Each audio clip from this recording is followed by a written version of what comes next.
El cielo de Lima, esa tarde, vestía su habitual color panza de burro, una capa gris y melancólica que parecía sentir el peso abrumador que aplastaba la mente de Mateo. A sus 30 años, estaba sentado en un viejo sillón de brocado en la sala de su casa en Pueblo Libre, la mirada perdida en una taza de café pasado que se enfriaba sobre la mesita de centro. No la había tocado. Sus pensamientos eran un torbellino enredado en una sola palabra: matrimonio. Mateo, tienes que hacerlo. Es por tu futuro. La voz afilada de su madre, Elena, cortó el silencio como un cuchillo. La señora Elena, una mujer de mediana edad cuya elegancia era tan notoria como su voluntad de hierro, estaba sentada frente a él, su rostro una máscara de determinación. Sus ojos penetrantes lo taladraban, asegurándose de que su único hijo no flaqueara en el plan que ella había diseñado con la precisión de un general de batalla. Pero, mamá, ni siquiera la conozco bien, protestó Mateo en voz baja, aunque sabía que era inútil. Había repetido esa frase docenas de veces, y la respuesta siempre era la misma: un muro de acero contra el que sus débiles objeciones se estrellaban. ¿Y qué importa eso?, replicó Elena, haciendo un gesto de desdén con la mano. La conocerás con el tiempo. Lo importante, Mateo, es su familia. El grupo Flores. ¿Tienes idea de lo que eso significa para nosotros? Significa salir de esta mediocridad. Significa estatus, respeto. Hizo una pausa, su voz bajando a un susurro conspirador. Sé lo que dicen de ella, que no está bien de la cabeza, que es excéntrica. Pero eso es una ventaja. Una mujer así será dócil, fácil de manejar. Y su fortuna, hijo, esa fortuna lo compensa todo.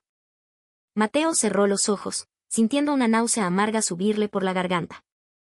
La excéntrica era Sofía, la única hija de Ricardo Flores, un magnate de la minería cuya fortuna era legendaria en los círculos más exclusivos de Lima.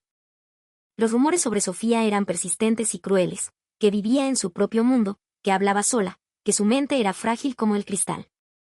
Y su madre quería que él se casara con ella solo por el dinero. La idea le repugnaba, pero se sentía atrapado en una red tejida por la ambición de su madre, una red de la que no podía escapar. Sabía que Elena no se rendiría. Durante años, siempre había conseguido lo que quería, incluso si eso significaba sacrificar la felicidad de los demás, especialmente la de su propio hijo. Unos días después, se organizó el encuentro oficial en la imponente mansión de la familia Flores en San Isidro. Al ver a Sofía por primera vez, Mateo sintió que su corazón se hundía un poco más. La joven estaba sentada con una calma perfecta en un sofá de terciopelo. Su cabello negro y largo caía liso sobre sus hombros, y su sonrisa era dulce, casi infantil. Pero había algo extraño en su mirada, un brillo indescifrable que lo inquietó profundamente. Era como si sus ojos vieran algo que nadie más podía percibir. Durante toda la reunión, Sofía apenas habló. Se limitaba a sonreír y a sentir, mientras su padre, un hombre de rostro severo y ademanes autoritarios, hablaba de negocios y del futuro prometedor de la unión. Mateo se sentía como una pieza en un tablero de ajedrez, movido por manos ajenas. ¿Realmente podría pasar el resto de su vida con alguien como ella? Sin embargo, justo cuando la reunión terminaba, un pequeño incidente lo dejó desconcertado. Mientras se despedía, Sofía lo miró directamente por primera vez. Su mirada fue tan intensa y lúcida que sintió como si pudiera leerle el alma. Y entonces, con una voz suave pero increíblemente clara, susurró una pregunta que lo dejó helado: ¿estás seguro de que sabes lo que estás haciendo? Esa frase resonó en su cabeza durante todo el camino de vuelta a casa. ¿Qué había querido decir? ¿Acaso Sofía era consciente del plan de sus familias? ¿O eran solo las palabras sin sentido de una mente perturbada? La duda se instaló en él como una semilla venenosa. El día de la boda llegó sin la pompa ni la alegría que se suponía debía acompañar tal evento. No hubo una iglesia adornada ni una gran fiesta. Solo una ceremonia austera en la municipalidad de Miraflores, con un puñado de familiares como testigos. Mateo, de pie junto a Sofía, se sentía rígido y fuera de lugar en su traje oscuro. Intentó sonreír para las fotos, pero el gesto se sentía falso, una máscara para ocultar su confusión y resentimiento. Sofía, por su parte, parecía serena, casi demasiado serena. Sus ojos, normalmente llenos de ese brillo extraño, se veían vacíos, como si estuviera presenciando un evento que no le concernía en absoluto. Para ella, parecía ser solo un trámite más, un papel que firmar, un destino que aceptar sin preguntas. Tras la ceremonia, Se mudaron a la casa que la familia de Mateo había preparado, una propiedad espaciosa en una zona residencial, con un jardín cuidado y un interior moderno. Pero para Mateo, el lugar se sentía frío e impersonal, un reflejo exacto de la relación que estaban obligados a empezar. El primer día de convivencia, se despertó temprano. Al salir de su habitación, encontró a Sofía ya sentada en la mesa del comedor, sosteniendo una taza de infusión de hierba luisa. El vapor dibujaba volutas en el aire silencioso de la mañana. «Buenos días», dijo ella, su voz apenas un murmullo. No hubo más conversación. El silencio entre ellos era un abismo. Con el paso de los días, Sofía a menudo hacía cosas que reforzaban la convicción de Mateo de que, en efecto, no estaba bien. Una noche, la encontró en la sala, conversando animadamente con una pequeña alpaca de peluche. Cuando le preguntó qué hacía, ella simplemente sonrió y dijo, «Se llama Inti. Es un buen amigo, siempre me escucha». Sin embargo, detrás de ese comportamiento desconcertante, algo más empezó a llamar la atención de Mateo. Sofía siempre le sonreía de una manera cálida y genuina, aunque rara vez hablara. A veces, le ofrecía ayuda sin que él la pidiera. Como cuando llegaba del trabajo, agotado por la presión, y encontraba un vaso de chicha morada fría esperándolo en la mesa. Una tarde, mientras Mateo limpiaba unas hojas secas en el jardín trasero, vio a Sofía sentada en el columpio, mirando fijamente el cielo gris. Parecía tan en paz, como si el mundo a su alrededor no existiera.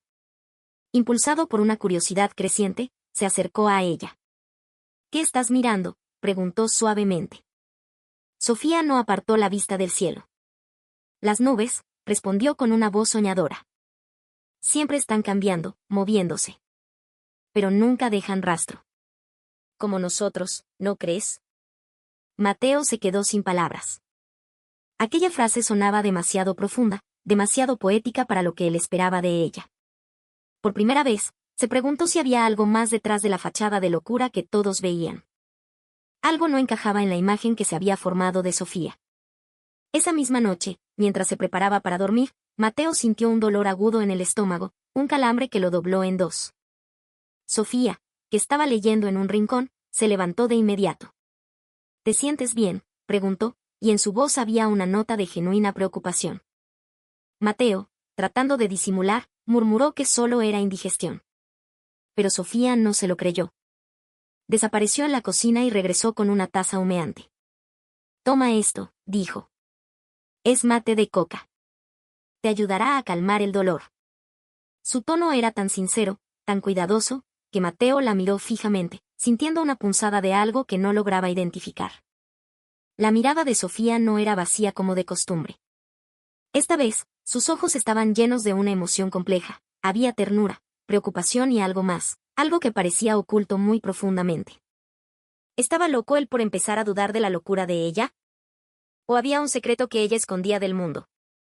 Empezó a investigar discretamente sobre el pasado de Sofía, pero la información era escasa. Su familia era un círculo cerrado, y ella misma nunca hablaba de su vida. Pero una cosa se volvía cada vez más clara para Mateo: Sofía no era la persona superficial y vacía que él había imaginado. Detrás de sus excentricidades, había un ser humano con un corazón noble y una capacidad para el sacrificio que lo desconcertaba. Los días se convirtieron en semanas, y la vida con Sofía sumía a Mateo en una confusión cada vez mayor. Por un lado, empezaba a ver la inconsistencia en su comportamiento, una extraña dualidad entre la mujer que actuaba frente a los demás y la que se mostraba cuando estaban solos. Pero por otro lado, la presión de su madre era constante. Elena llamaba a diario, a veces aparecía sin avisar, para asegurarse de que el matrimonio funcionaba según su plan maestro. Una noche, después de un día particularmente infernal en la oficina, Mateo llegó a casa sintiéndose exhausto y frustrado. Encontró a Sofía sentada en la sala, leyendo un libro de Julio Ramón Ribeiro, con la mesa puesta para la cena. En cuanto él entró, ella levantó la vista y le sonrió. «Ya llegaste», dijo suavemente. «Preparé el lomo saltado». Mateo suspiró, intentando controlar su mal humor. Sabía que Sofía no tenía la culpa de sus problemas, pero no podía evitar sentir una rabia sorda contra todo y contra todos. Lanzó su maletín sobre el sofá y se dejó caer en una silla frente a ella. «Estoy cansado», murmuró, más para sí mismo que para ella. Sofía se levantó, fue a la cocina y regresó con un vaso de agua con gas y limón. Lo dejó frente a él. «Esto te ayudará», dijo con su sonrisa perenne. Mateo la observó, sintiendo una extraña mezcla de irritación y gratitud. ¿Por qué era siempre tan amable con él? ¿Era esa su verdadera personalidad, o solo otra faceta de la locura de la que todos hablaban? Esa noche, incapaz de dormir, Mateo se quedó de pie frente al espejo de su habitación. Su rostro se veía demacrado, sus ojos sin brillo. Empezó a cuestionarlo todo, su relación, su matrimonio, su propia identidad. Me equivoqué, susurró. ¿Me he convertido en una herramienta de mi madre para conseguir dinero?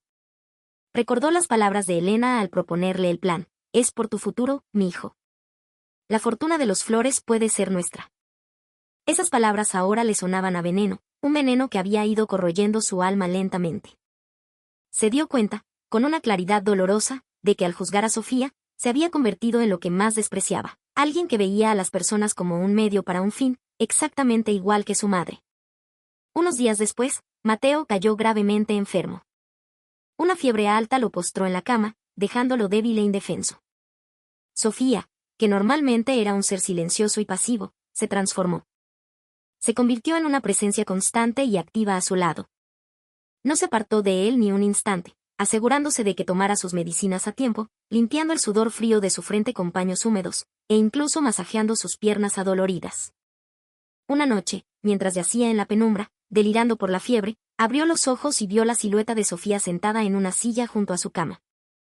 Sostenía su mano con una delicadeza que lo conmovió hasta lo más profundo. «Estarás bien, Mateo», le susurró. «Yo te cuidaré». En ese momento, la máscara de loca se desvaneció por completo.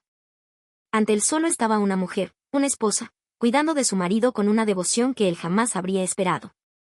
Nunca pensó que alguien a quien todos consideraban mentalmente inestable pudiera mostrar un afecto tan puro y desinteresado.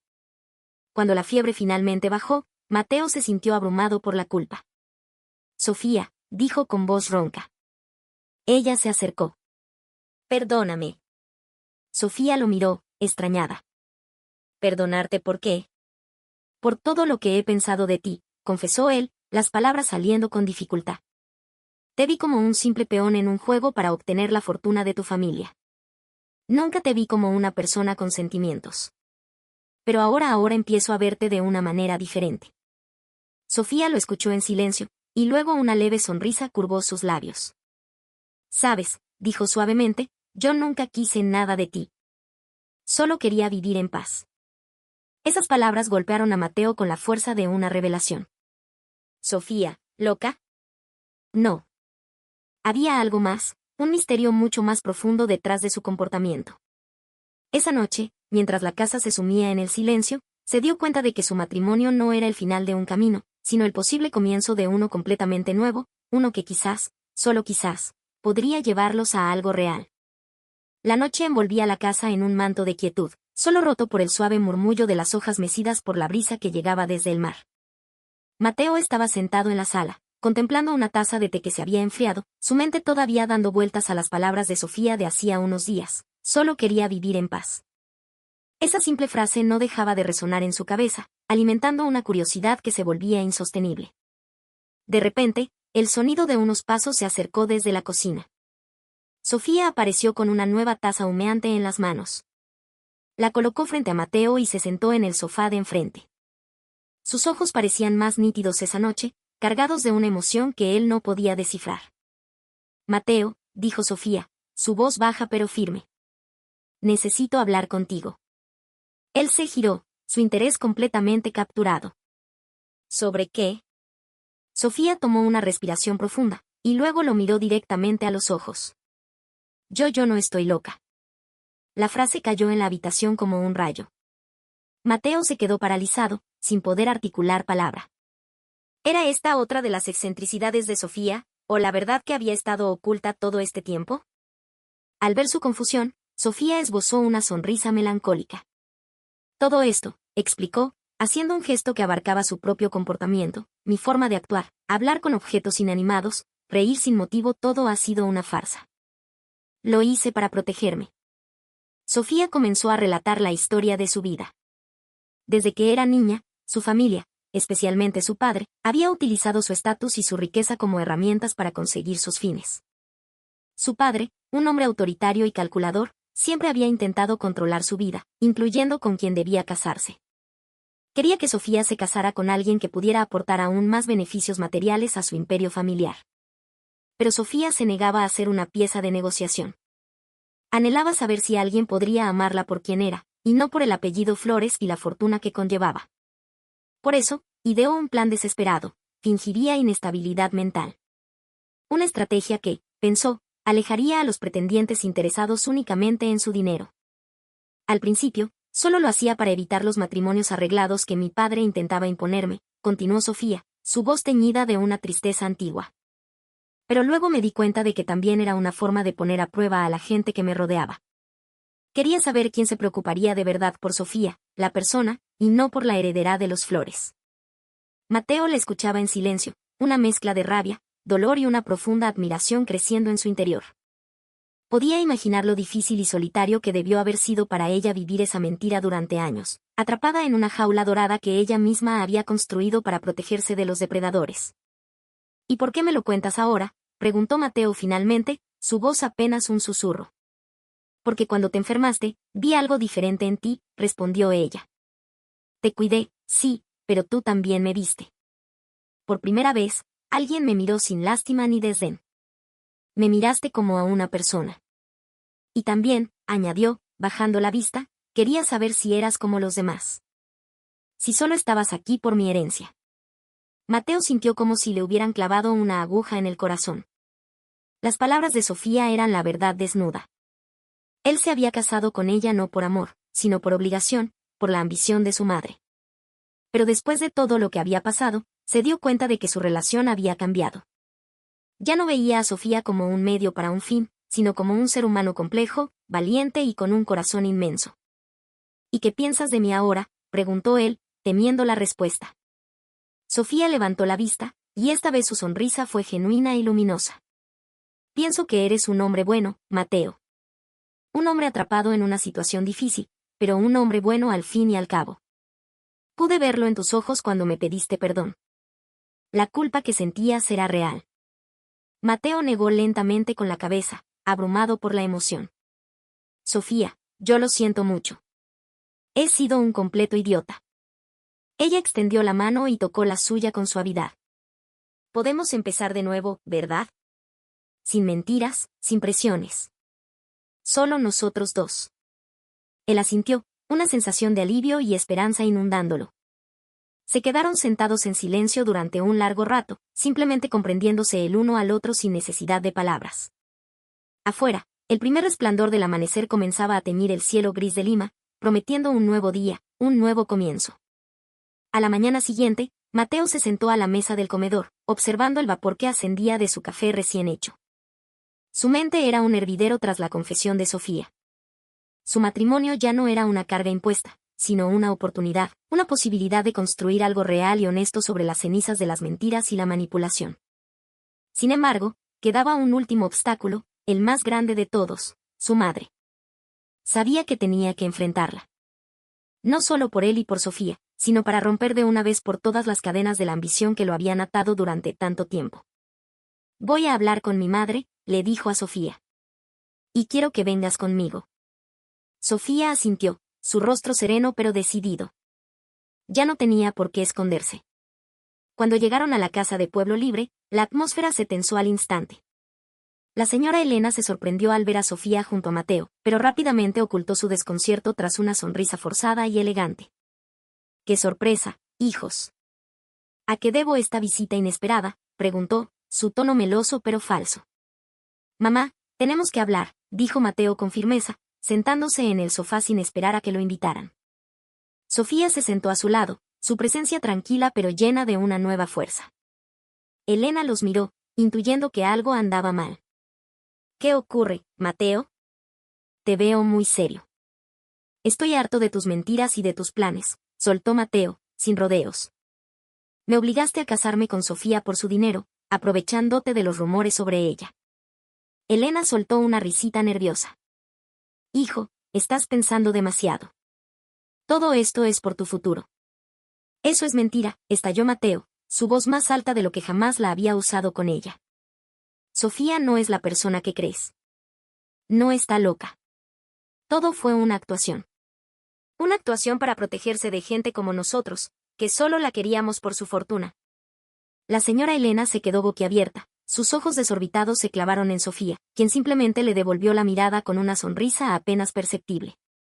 Así que todo este tiempo estabas fingiendo, siseó Elena, su voz temblando de rabia. Así es, respondió Sofía con calma. Y ahora Mateo y yo vamos a empezar nuestra propia vida. Lejos de usted y lejos de mi padre. Una vida sin dinero sucio ni manipulaciones. La revelación fue un golpe devastador para Elena. Su plan maestro, construido con tanto esmero, se desmoronaba ante sus ojos. Intentó argumentar, suplicar, amenazar, pero Mateo se mantuvo firme. Por primera vez en su vida, se enfrentaba a su madre, eligiendo su propia felicidad por encima de la riqueza material. La discusión terminó con Mateo y Sofía saliendo de la casa, dejando a Elena sola en medio de los restos de sus ambiciones rotas. Se mudaron a un modesto apartamento en el bohemio distrito de Barranco, lejos de la opulencia de San Isidro y de la atmósfera asfixiante de Pueblo Libre. El lugar era pequeño, pero tenía un balcón con vistas a una calle empedrada y el aire olía a sal marina. Comenzaron una vida sencilla. Mateo encontró un trabajo en una pequeña empresa de arquitectura, un puesto que no pagaba mucho pero que le apasionaba. Sofía, libre por fin de su personaje, empezó a escribir, llenando cuadernos con poemas e historias que habían estado encerrados en su mente durante años. Su relación floreció en esa nueva libertad. Descubrieron que tenían mucho en común, un amor por el arte, por las largas caminatas y por las conversaciones profundas. Hemos pasado por el infierno para llegar aquí, dijo Mateo una noche, mientras miraban la ciudad desde su balcón. Pero eso nos ha hecho más fuertes. Y ahora podemos construir la vida que realmente queremos. Meses después, las noticias sobre las consecuencias de su decisión comenzaron a llegarles. La familia de Mateo, que había basado todo su estatus social en la esperada alianza con los Flores, empezó a desmoronarse. Sin el respaldo financiero que esperaban, el pequeño negocio familiar de Elena entró en crisis. Perdieron influencias, amigos y el respeto que tanto anhelaban. Mateo y Sofía nunca se involucraron directamente, simplemente observaron desde la distancia, disfrutando de su libertad. Sabían que esa era la mejor venganza, vivir felices, sin depender de la ambición de otros. Una tarde, el cielo de Lima se tiñó de los colores naranjas y rosados del atardecer. El viento soplaba suavemente desde el Pacífico, trayendo consigo el aroma del océano. Mateo y Sofía estaban sentados en un banco de madera en el malecón de la Costa Verde, disfrutando del espectáculo silencioso. Ya no necesitaban muchas palabras para comunicarse, bastaba con estar uno al lado del otro, sintiendo la paz que tanto les había costado encontrar. Habían atravesado un camino de mentiras, manipulación y sacrificio, pero al final habían encontrado la armonía. Su relación ya no se trataba de fortunas ni de estatus, sino de un amor que había nacido de la comprensión y el apoyo mutuo. Mateo se giró para mirar a Sofía, que sonreía mientras el viento jugaba con su cabello. La veía de una manera completamente nueva. Ya no era la pobre niña rica y loca, sino una mujer fuerte, inteligente y llena de una compasión inmensa. Se dio cuenta de que el verdadero amor no provenía del dinero ni de la presión social, sino de un corazón sincero. Sofía, la llamó suavemente. Ella se volvió, sus ojos brillando con ternura. Solo quería darte las gracias, dijo Mateo, su voz más profunda de lo habitual. Me has enseñado mucho. Me has convertido en una mejor persona. Sofía tomó su mano. Nos hemos salvado el uno al otro, respondió. En ese momento, Sofía tomó una decisión. Al día siguiente, visitó a su padre. Le explicó, con una calma que lo desarmó, que ya no tenía miedo de vivir según sus propias reglas y que había encontrado la felicidad en una vida sencilla, lejos de su control. Su padre, por primera vez, se quedó sin palabras. La hija que creía frágil y manejable se había convertido en una mujer independiente y segura de sí misma. Para Mateo y Sofía, el veredicto del mundo ya no importaba. Habían encontrado su propia felicidad. Una mañana, meses después de su mudanza, paseaban por un parque cercano a su apartamento. El sol brillaba, los pájaros cantaban y el aire era fresco. Sofía llevaba su cuaderno, mientras que Mateo llevaba una cámara sencilla, capturando los pequeños momentos de belleza. ¿En qué piensas?, preguntó Mateo. Sofía se detuvo y lo miró. En un poema, dijo. sobre dos almas perdidas que se encontraron en medio de una tormenta y construyeron un faro juntas. Continuaron su camino, hablando de sus sueños para el futuro. Sabían que la vida no siempre sería fácil, pero también sabían que siempre se tendrían el uno al otro para enfrentar cualquier desafío. La historia se cierra con Mateo y Sofía caminando por la orilla de la playa, sus manos firmemente entrelazadas. El cielo comenzaba a oscurecerse, y las primeras estrellas aparecían, una a una, simbolizando un nuevo comienzo lleno de esperanza. Ya no estaban atados al pasado. Ahora, caminaban juntos hacia un futuro más